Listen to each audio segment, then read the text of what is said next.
স্কোরারের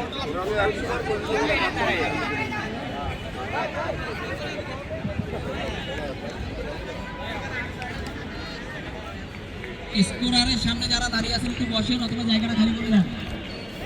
বক্সের সামনে যারা দাঁড়িয়ে আছেন ভাই খেলা দেখতে পাচ্ছে না, আপনাদের জন্য বসে যান অথবা জায়গাটা খালি করে দেন।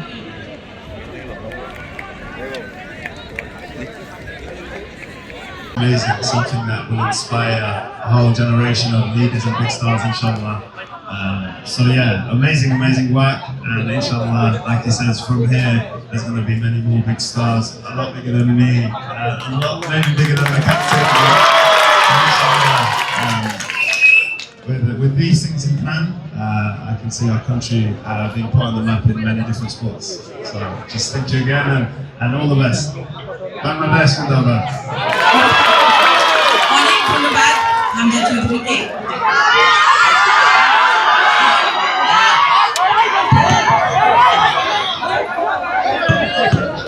এরপর তোমরা যারা খেলোয়াড় রয়েছো তোমরা তোমাদের জায়গায় চলে যাবে এবং মিডিয়া কর্মী যারা আছেন তাদেরকে সবিনয় বলতে চাই, তারা অবশ্যই আপনাদের সাথে কথা বলবেন।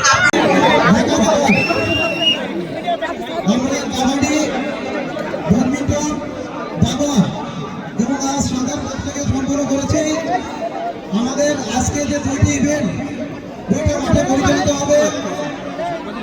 বালক এবং বালিকা দলের ক্রিকেট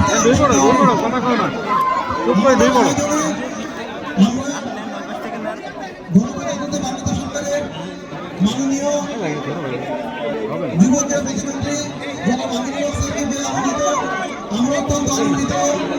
আমাদের মাঝে উপস্থিত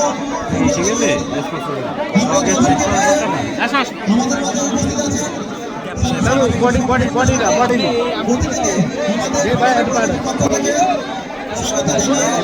স্পোর্টসকে ধারণ করবে সেই ক্রীড়াবিদরা, সেই ভবিষ্যৎ প্রজন্ম আমাদের সামনে বসে আছে। আমরা তাদেরকে উৎসাহিত করতে আজকে এখানে উপস্থিত হয়েছি। আমরা হামজা চৌধুরীর কাছ থেকে তার বক্তব্য শুনবো, তার খেলোয়াড়ি জীবনের কিছু কথা শুনবো, এবং আমি আশা করি আমাদের যে ভবিষ্যৎ প্রজন্ম যাদেরকে নিয়ে আমাদের মাননীয় প্রধানমন্ত্রী জনাব তারেক রহমান আগামী বাংলাদেশের স্বপ্ন দেখছেন, সেই মানুষগুলোর সামনে আমরা একটি সুন্দর সমাজ, একটি ক্রীড়াবান্ধব পরিবেশ, একটি সুস্থ জাতি আমরা উপহার দিতে চাই, এবং সেই সুস্থ জাতি তৈরি করার দায়িত্ব আপনার আমার আজকে সকলের। তো আমি আশা করি যে আমাদের এই নতুন কোন স্পোর্টস একটি নতুন অধ্যায় বাংলাদেশের ক্রীড়াঙ্গনে